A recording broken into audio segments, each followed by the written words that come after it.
Kevin Durant. He spoke to the media for the first time since getting traded. Here's what he had to say about what went wrong with his former team, the Brooklyn Nets.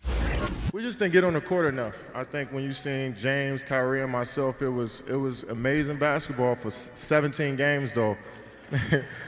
But you need, in order for you to win a championship and be a great team, you just need more time on the floor. It's another story about why we didn't get on the floor together, but we just didn't get enough time on the floor. And those are Hall of Fame players that I learned a lot from every day, and I'm wishing them the best as well. It just didn't work out.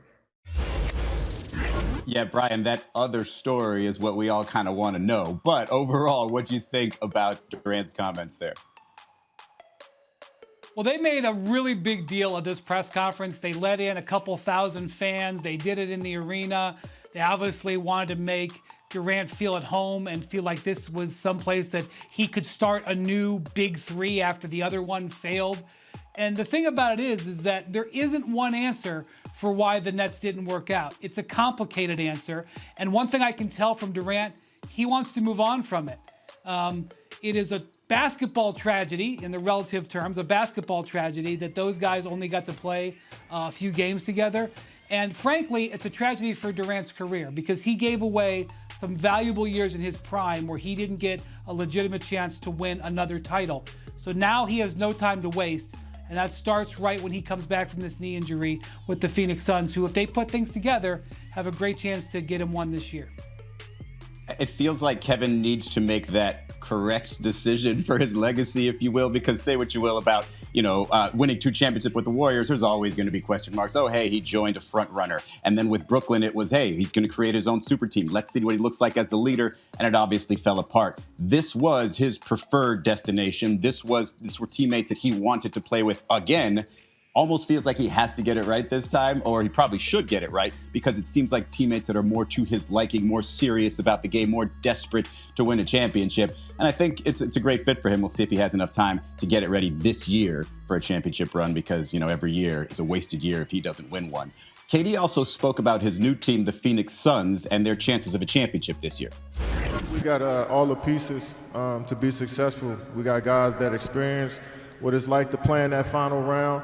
We got a champion already that's overseeing us. Monty's a champion as a coach.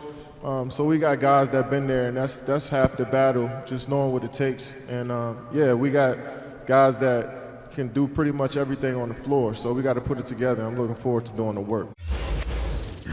All right, Brian, we haven't seen it yet, but once we do see it, will the Phoenix Suns be the favorite in the Western Conference? Yeah, I think people are looking for reasons not to believe in the Denver Nuggets, which they seem to embrace that, even though they keep winning and they're dominating at home. They're going to look for reasons to believe in this. And they have an offensive alignment that potentially is devastating, because you think of Chris Paul as the guy who sets the agenda. You think of DeAndre Ayton, who's one of the best screen setters in the league. And then you have 2 wing players in Booker and Durant who are absolutely dynamite scorers. In fact, they're really unguardable at times. Both of them can get into zones where there's no defensive alignment you can put that can slow them down. And while they have traded away some key role players, their front office backfilled this roster with a couple of low impact signings that have really turned out very nicely. Damian Lee, Josh Okogie. Now they have just signed Terrence Ross, and they're in the market for even another player or so. So I think that this team absolutely can go for the title this year, but they've got to have health, starting with Durant coming back from the knee injury, and then obviously Chris Paul to run the show.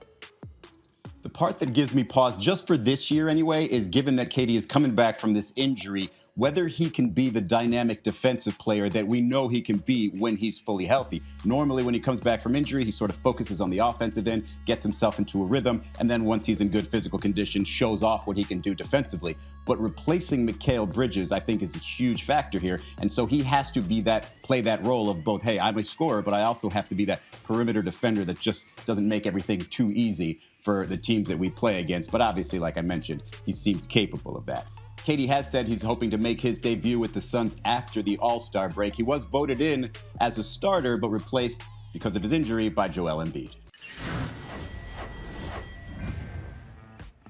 Let's tip things off with a little Lion King cam action. Referee Bill Kennedy, my man, gets in on the fun and raises this baby into the air. This is definitely one of those videos you can kind of hear without actually having any sound, right, Brian? On the or whatever the heck that song goes. That is a cute baby. I don't know about handing your baby off to an NBA referee, though. How about Ja Morant taking care of this young fan with some of the Ja ones? Izzy, I don't know anything about what fire is, but those shoes look awesome. You can't even buy those yet. What do you think the retail value is with a game-worn Ja signed pair? I would keep it, though, young lady, and enjoy that gift. Yeah. That colorway is actually really cool, too. Got a little Easter vibes there, but I would pay a good amount of money for those. At number 3, happy birthday to the guy on the right here. Some people call him a GOAT. I call him a really good player. Michael Jordan. He turned 60 years old today, and he's celebrating in style by giving away money. He's donating $10 million to the Make-A-Wish Foundation. It's the largest donation they've ever received in their 43-year existence. Fund those kids. Hey, how about Nikola Jokic? 25 times in a row when he scored a triple-double, the Nuggets have won. That breaks a long-standing record held by Magic Johnson. The Lakers did it 24 times in a row back in his heyday. Jokic headed for maybe his 3rd straight MVP, the betting favorite. Number 1, no Kevin Durant, no problem for Mikal Bridges and the Brooklyn Nets. Bridges went off for a career-high 45 points in a 116-105 win over the Miami Heat. Bridges is the 4th Brooklyn Net to put up a 45-piece. And according to Elias, that's the most individuals to score 45 points by a single team in NBA history. There's nobody better to talk to about the LA basketball scene than Dave McMenamin, who is on top of everything Lakers. And a lot of things have been happening for the Lakers. I mean, one of the biggest headlines was LeBron James becoming the all-time leading scorer in NBA history. And then the Lakers made a splash during the trade deadline. And actually, to make a note of all the moves they made, D'Angelo Russell, they landed Malik Beasley, Jared Vanderbilt, Mo Bamba, Devon Reed, while also sending Russell Westbrook to the Utah Jazz and Patrick Beverley to the Magic. I mean, I think like you said before, it's a business. How do you reflect on the additions made, and who do you think will have the biggest impact? I think you got to start with D'Angelo Russell. He gives them a dynamic shooting point guard, and he can play off of LeBron James, play off of Anthony Davis. He has the ability to put it on the floor, but also catch and shoot. Defensively will be where the challenges lie for him and Darvin Ham. Ask a lot out of their guards, being the first point of stopping the first point of attack, I should say. But he's the number 1, and then right behind him almost is Jared Vanderbilt. This guy is incredible. His length, his ability to guard basically 1 through 5. And also for his size, he showed some of his handles off in that first game against Golden State Warriors. Vanderbilt spins, gets inside, lays it up and in. Those two, I think, have the Lakers front office very excited, but they believe the other pieces could help them too. Devon Reed does some shooting. Mo Bamba, stretch big. They didn't really have that guy on their roster. And Beasley, another, young guy who can come get you buckets. Beasley's a bucket getter. So they really like this haul, and they feel like they're the right type of pieces to put around side LeBron and AD. Okay, it's a lot of new faces on the Lakers. Rob Pelinka said that the team got ahead of this summer in free agency, did some of the work towards that, and you could call it pre-agency. But then it's a fine line to straddle because you want to win right now with LeBron, but you're also looking to the future. So how did these moves play a balancing act, if at all, for both of those scenarios? Yeah, Roz, the only guys on the contract or on the books for the Lakers next year are LeBron, Anthony Davis, Max Christie at about $2 million, and Jared Vanderbilt at about $5 million. So should they decide that they want to go a different direction this summer, they can really get all those guys off the books and free up a bunch of cap space in order to look at free agents. Let's say Kyrie Irving doesn't work out in Dallas. He's back on the free agency market. There is a route where the Lakers can clear up space and go after a guy like that. What's the long term? What is it? If they choose not to, say these 26 games go the way they hope they do, then they've already done their work for the summer. Those players that they've traded for, they'll give those guys new contracts. and they won't have cap space to get guys from the outside. And so it's a very smart, flexible approach from the Lakers. Certainly these pieces are going to help them win now. And if they win enough now, and the Lakers are convinced that these are the right guys moving forward, then their work's done this summer. I'm just super excited just to be here and be able to, show my talents. Currently, the Lakers are sitting outside of the playoff picture.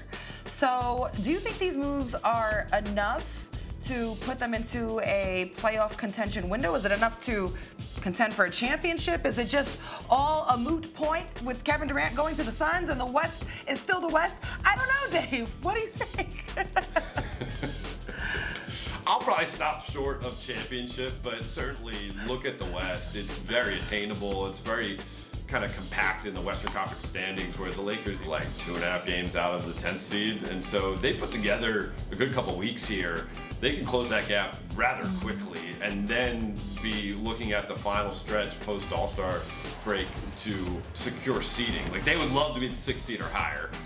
They'd like to be in the first round, get a 7-game series. They recognize they probably won't be hosting one, but LeBron James has long said, just get me in the tournament, and I like my chances. And so, listen, how many people are if you're in Memphis and you get the 2 seed, you going to be facing LeBron James and Anthony Davis if they're healthy in the first round? I don't think so. So I think there's a legitimate window here for them to be a postseason team so long as they have health on their side.